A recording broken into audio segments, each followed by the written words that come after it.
नमस्ते, मेरा नाम दीपन शाह है और मैं स्टेवन के बिहाफ़ पे ये वीडियोज़ आपके लिए लाते रहता हूँ। हम हाज़िर हैं फिर से इस हफ़्ते के मार्केट रैप-अप के लिए जो आपको ये इन्फॉर्म्ड डिसीज़न या इन्फॉर्म्ड ट्रेडिंग डिसीज़न लेने में सपोर्ट या मदद करता है। और ये इंडिया का शायद पहला ऐसा मार्केट रैप-अप है जिसमें आपको इक्विटी मार्केट्स और equity options, equity cash, agri commodities, non agri commodities, currencies, सभी सेगमेंट्स के जो ट्रेडेबल है इंडिया में, उनके बारे में आपको जानकारी मिलती है। तो आइए शुरुआत करते हैं हमारे इस हफ्ते के मार्केट रैप-अप में निफ्टी के साथ। अगर आप निफ्टी फ्यूचर्स की बात करेंगे तो जैसे हम काफ़ी समय से कहते आए हैं कि जब तक निफ्टी 22,200 के ऊपर क्लोज देने में सक्षम रह रही है, तब तक आप बाय ऑन डिप्स की रणनीति अपना सकते हैं। लेकिन कैविएट यही है कि आपको बहुत ही लो वॉल्यूम्स रखने हैं बिकॉज़ इलेक्शन का माहौल है और इसके साथ-साथ हम थोड़ा नेगेटिव डाइवर्जेंसेस डेली चार्ट में देख रहे हैं, जो ये इंडिकेट करता है कि आगे जाके कभी भी कहीं भी प्रॉफिट बुकिंग आ सकती है। तो क्योंकि ट्रेंड तेज़ी का है, आप तेज़ी के माहौल में रहिए, ट्रेंड को फॉलो कीजिए, लेकिन वॉल्यूम थोड़ा कम रखें ताकि अगर कोई प्रॉफिट बुकिंग का माहौल आता है, ट्रेंड चेंज होने की आशंका होती है, तो आपका एग्ज़िट काफ़ी अच्छी तरह और ईज़िली हो सके। इसके साथ-साथ हमने देखा है कि बैंक निफ्टी ने भी आज अपने ऑल टाइम हाई को क्रॉस करने की कोशिश की है। तो बैंक निफ्टी में भी काफ़ी अच्छी स्ट्रेंथ आई है, लेकिन बैंक निफ्टी के जो स्टॉप लॉसेस हैं वो काफ़ी डीप हो रहे हैं आज के बड़े मूव की वजह से।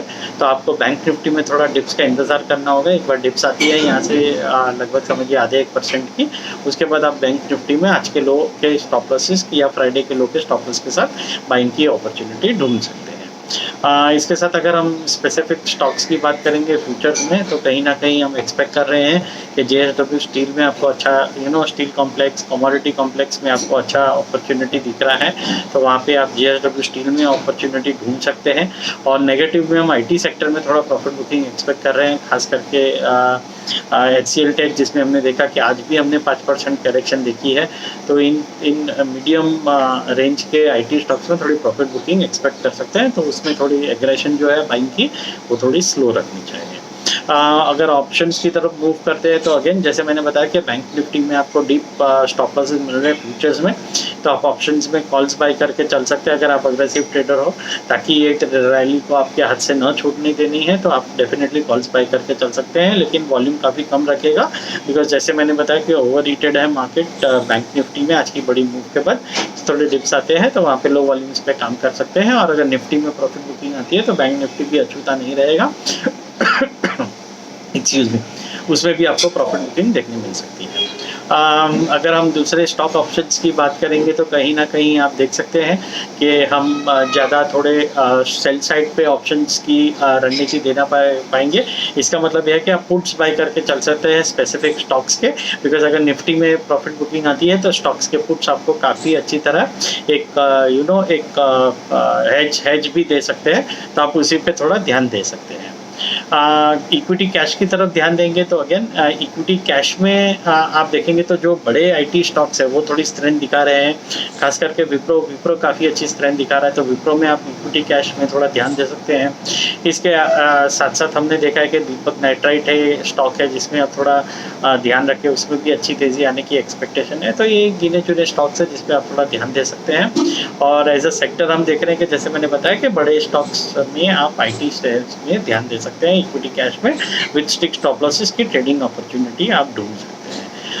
आइए मूव करते हैं नॉन एग्री मार्केट्स में। नॉन एग्री मार्केट्स की अगर हम बात करेंगे तो गोल्ड सिल्वर में थोड़ा सुस्त माहौल रहा है इस हफ्ते के लिए, लेकिन हमारा मानना है कि इस सुस्त माहौल के बाद फिर से एक बाउट ऑफ करेक्शन या प्रॉफिट बुकिंग आ सकता है, तो जल्दबाजी ना करें। गोल्ड में लगभग 70,000 से 69,500 के आसपास और सिल्वर में 78,000 के लेवल्स आ सकते हैं, 78,500 से 78,000 के लेवल्स, जहाँ पे आप खरीदारी करने की अपॉर्चुनिटी ढूंढ सकते हैं। तो यहाँ से थोड़ी और गिरावट आने दें, एक बार अच्छे से प्रॉफिट बुकिंग आ जाती है, उसी के बाद आप खरीदारी करने की कोशिश करें।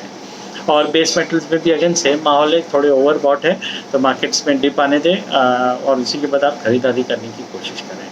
एग्री कमोडिटीज़ की बात करेंगे तो हमने देखा है कि हल्दी में काफ़ी अच्छी वॉलेटिलिटी बढ़ चुकी है, तो रिटेल निवेशकों को बहुत ध्यान देने की ज़रूरत है, थोड़ा कॉशियस रहने की ज़रूरत है, बिकॉज मार्केट अपने ऑल टाइम हाई के आसपास चल रहे हैं और अगर यहाँ से प्रॉफिट बुकिंग आती है तो आपको रिटेल निवेशकों को थोड़ा फंसने का डर रहता है। ऑन द हायर साइड हम 21 से 22,000 रुपये के टारगेट्स देख सकते हैं। जीरा एक काफ़ी अच्छी अपॉर्चुनिटी दे रहा है, अगर आप थोड़े मीडियम टर्म प्ले देख रहे हैं और आप 2 से 3 लॉट्स स्टैगर्ड मैनर में बाई कर सकते हैं, तो जीरा की बाइंग अभी से शुरुआत कर सकते हैं। और नीचे में हम 19 से 20 हज़ार के आसपास का एक बॉटम देख रहे हैं और वहाँ से आपको लगभग 27 से 28 हज़ार के ऊपर के टारगेट्स आपको देखने मिल सकते हैं।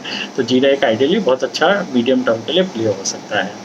मूव करते हैं हम फॉरेक्स में हमने देखा है कि 83.80 के टारगेट जो हमारे थे यूएसडी के, वो लगभग अचीव होते हुए आने की आशंका है। 83.50 83.60 के टारगेट्स ऑलरेडी आ चुके हैं। डिस्पाइट द फैक्ट कि अभी हेज के बिना आपको करेंसी मार्केट्स में ट्रेडिंग अलाउड नहीं होगा, लेकिन फिर भी ये एकेडमिक पर्पसेस के लिए हम दे रहे हैं। तो जो भी हेजर्स या जो भी इंपोर्टर्स एक्सपोर्टर्स ये करेंसी मार्केट्स के वीडियो को देखते हैं या हमारे मार्केट रैपअप को फॉलो करते हैं, उनके लिए काफ़ी अच्छी एक गाइडेंस हो सकता है, एक सपोर्ट सिस्टम हो सकता है, जिसके बेसिस पे आप अपने डिसीजन इन्फॉर्म मैनर में ले सकते हैं।